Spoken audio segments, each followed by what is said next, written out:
Dear students, today I am going to give a lecture in history, class 10, chapter 3, the nationalism in India. Lecture first. Pay attention, everybody. History, class 10, chapter 3. Headline of the chapter: Nationalism in India. Lecture first. Pay attention, everybody. Open your books, keep in front of you, and pay attention and listen your teacher. First of all, nationalism in India.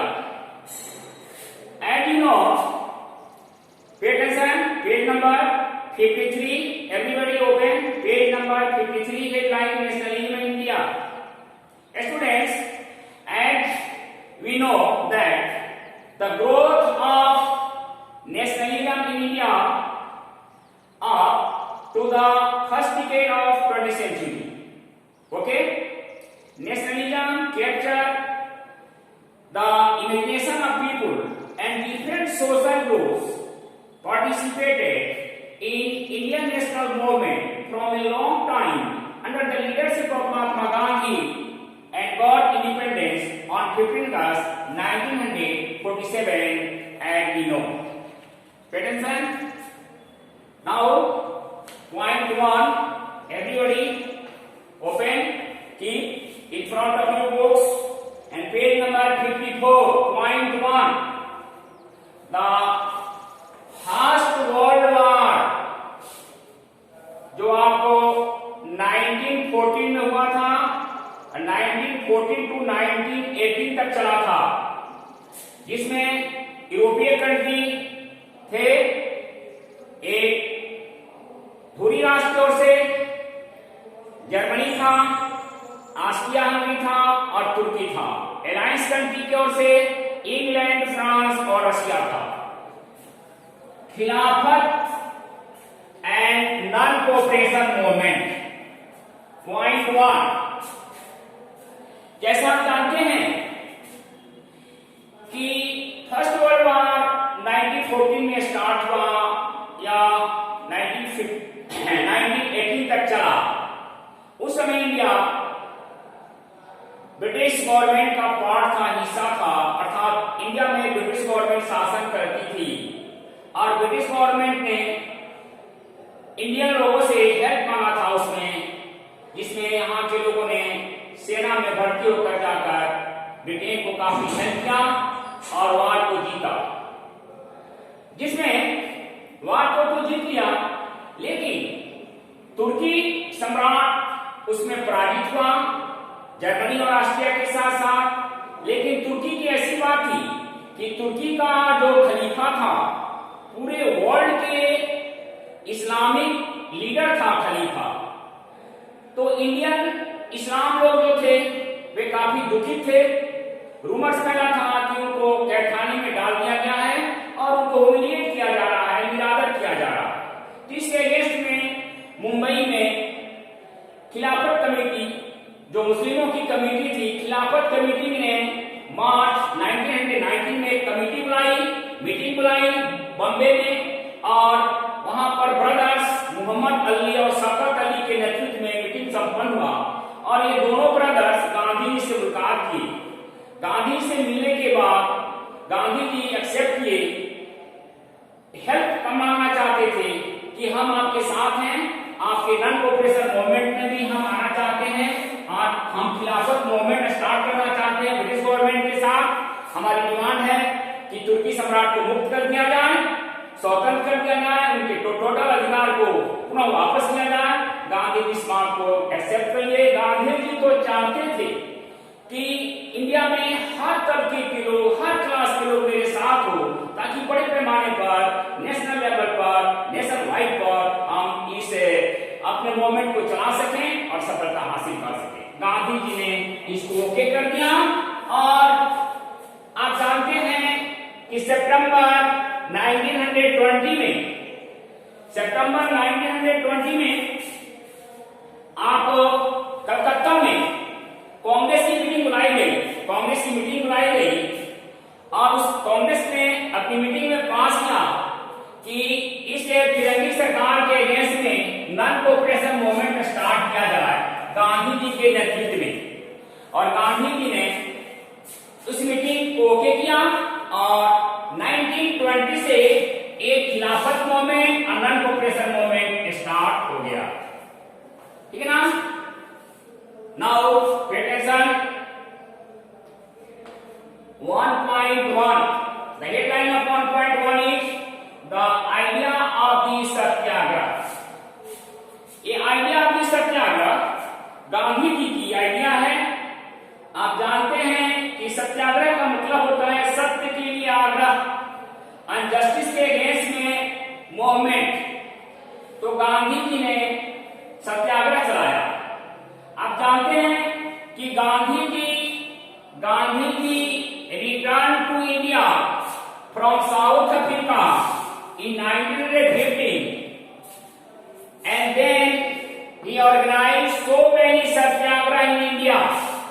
India में गांधी जी जब 1915 में south Africa से return होते हैं तो वे भारत के अंदर आकर बहुत सारे सत्याग्रह का ऑर्गेनाइजेशन किया। सबसे पहले चंपारण के किसान लीडर जो थे वे शुक्ला जी थे चंपारण के, और वे गांधी जी को आमंत्रित किए। और आमंत्रित किए तो सबसे पहले गांधी जी ने इन 1916 में चंपारण आए और उन्होंने चंपारण सत्याग्रह ऑर्गेनाइजेशन किया to help the peasants of Champaran in Bihar. Peasant को हेल्प करने के लिए चंपारण लौटे और उन्होंने सत्याग्रह शुरू किया 1960 में फर्स्ट सत्याग्रह। इसके बाद सेकंड सत्याग्रह उन्होंने किया 1917 में खेड़ा, जो गुजरात के एक जगह है, गुजरात के खेड़ा डिस्ट्रिक्ट में उन्होंने वहां के पीजेंट को हेल्प करने के लिए चंपारण के तर्ज पर खेड़ा के पीजेंट को हेल्प करने के लिए उन्होंने गुजरात में खेड़ा डिस्ट्रिक्ट में आंदोलन चलाया और सफलता हासिल किया। थर्डली, जो सत्याग्रह का ऑर्गेनाइजेशन किया वह 1918 में अहमदाबाद में किया।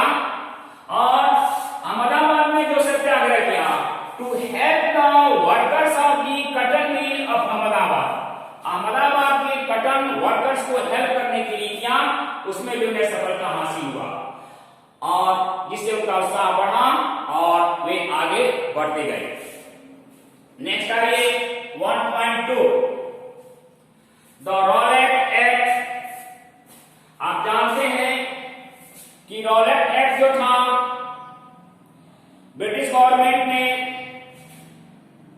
इंडियन पॉलिटिकल एक्टिविटी को सप्रेस करने के लिए, दबाने के लिए क्विकली हरीली एक रॉलेट एक्ट पास किया।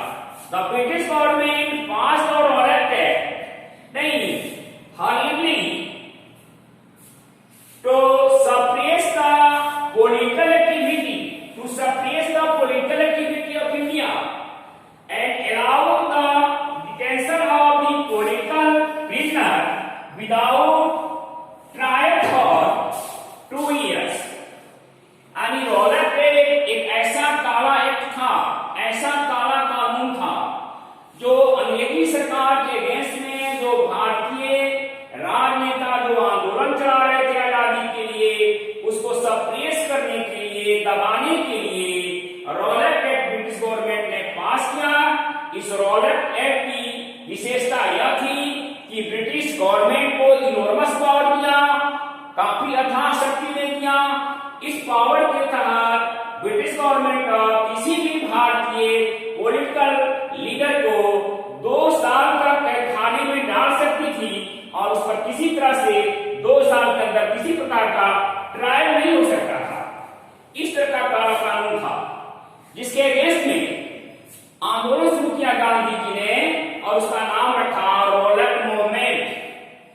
इस रॉलेट मूवमेंट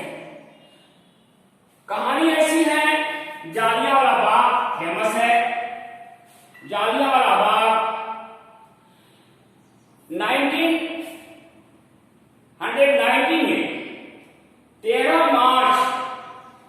मार्च 1919 को अमृतसर के जालियांवाला बाग जो चारदीवारी से घिरा हुआ था, और 13 तारीख को था सिखों का जो बैसाखी फेयर का ओकेजन था, मेला का ओकेजन था। वहां प्रतिवर्ष एनुअल फेयर होता है, फेयर, जिसमें उसे जालियांवाला बाग के अंदर लोग जाकर मेला करते हैं, मेला लगाते हैं, मेला देखते हैं और मनोरंजन करते हैं। उस अवसर पर उस जालियांवाला बाग में नहीं, एक सिख समुदाय के बहुत सारे लोग फेयर के ओकेजन पर सम्मिलित हुए थे। इसके साथ साथ इंडियन पॉलिटिकल लीडर भी गए थे, ये आपको रोलक एक्ट पर बातें करने के लिए, और अदर तरह के लोग भी उसमें शामिल हुए थे। सभी के सभी निहत्थे थे। लेकिन उस समय वह ग्रामीण ने किया था, लोगों को पता नहीं था कि मार्शल लॉ लागू है। उस समय मार्शल लॉ लागू हो गया था, मार्शल सेना लागू हो गई थी, मार्शल प्रशासन लागू हो गया था, जिसका हेड जनरल डायर को बनाया गया था। जनरल डायर को पता लगा कि जालियांवाला बाग में ब्रिटिश गवर्नमेंट के अगेंस्ट में मीटिंग चल रही है, तुरंत फोर्स लेकर वहां पहुंचा और गेट के सामने खड़ा होकर और गेट बंद कराकर और उन लोगों पर फायरिंग करने के आदेश दिया, जिसमें सैकड़ों लोग मारे गए, सैकड़ों लोग घायल हुए। यह अद्भुत घटना थी, यह विश्व में पहली बार इतनी घटना घटी थी जिसमें बहुत सारे लोग मारे गए जालियांवाला बाग में। तो इस प्रकार जालियांवाला बाग के अगेंस्ट में गांधी जी लंबे समय तक आंदोलन चलाते रहे। और आप जानते हैं कि गांधी जी अहिंसा प्रवृत्ति के थे, यानी हिंसा में विश्वास नहीं करते थे। आप देखेंगे कि आगे वे कैसे आंदोलन चला रहे हैं, लेकिन उनके इच्छानुसार जब आंदोलनकारी अहिंसा की प्रवृत्ति छोड़कर हिंसा करते हैं तो वे बीच में अपने आंदोलन को स्टॉप कर देते हैं